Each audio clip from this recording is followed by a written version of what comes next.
Welcome to another video from the files of Unsolved Ghost Stories.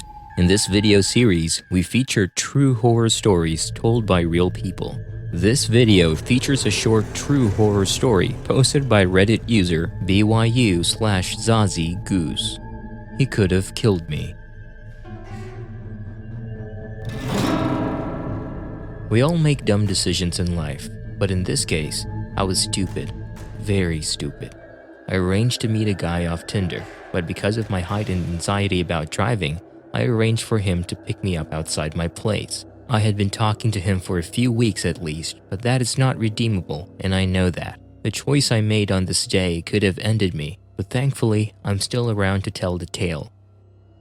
The guy picked me up in his car and told me he planned to take us out for sushi. I love sushi, so I thought, great. He put in the name of the restaurant into his GPS and we were off, making pleasant conversation on the way there until I started seeing woods when I looked out my window. I felt very confused. We were supposed to be going into town, not into the wilderness in the middle of nowhere. Fear hit me hard then.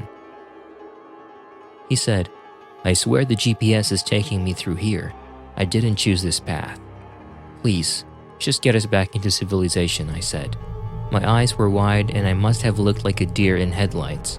His face was really apprehensive, so he must have known that I was scared completely shitless. OMG, I thought to myself. I should have just conquered my anxiety about driving and met him somewhere public. Or better yet, not met with this guy at all. WTF was I thinking? I'm going to get murdered here in these woods. I tried checking my phone to see if I could assist him with the GPS, and that's when he said those spine-chilling words. "There's no signal out here." I remember just thinking to myself to try to look calm. Don't let him think you suspect he's onto something. But man, did I feel terrified. The tips of my fingers were cold while I was simultaneously sweating. If he was going to kill me, part of me wanted him to get it over with so I wouldn't be left in anticipation. His forehead was perspiring. He kept saying, "I swear I'm not doing this. I'm trying to get us back on route to the sushi place." I said, "I don't care about sushi anymore. Get us to a gas station, anywhere with people at this point." He said, "I don't have a shovel or weapon in my trunk or anything if that's what you're thinking," which did little to calm my nerves. We finally reached the restaurant after what felt like an eternity. I'd never been so scared in my life. I didn't have much of an appetite and I was physically trembling when we arrived. But I figured he didn't kill me when he had a chance, so I guess he was safe now to continue with our date. I already planned on taking an Uber home because I didn't want to go through that experience again. I was shocked out of my mind when he then asked, "So when do you think we'll have sex?" I nearly choked on a piece of sashimi. What?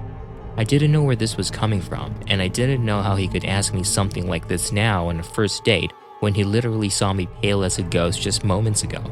You know, like how long will you make me wait for sex? A day? A week? A month? I stared at him dumbfounded. I couldn't respond because I was utterly speechless in that moment.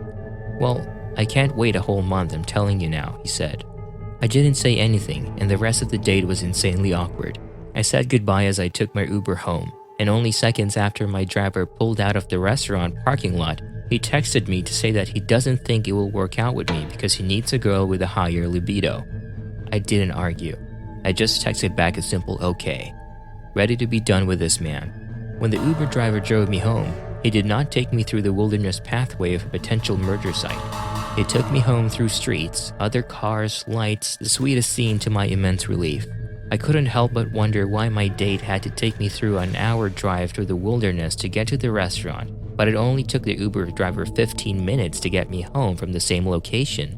The whole thing was chilling. I don't know if my date planned on anything sinister or if it was an honest mistake, but I'm glad I made it out alive.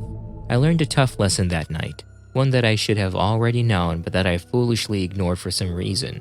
Don't let strangers from a dating app pick you up in their cars. To the guy who took me through the woods, let's not meet again.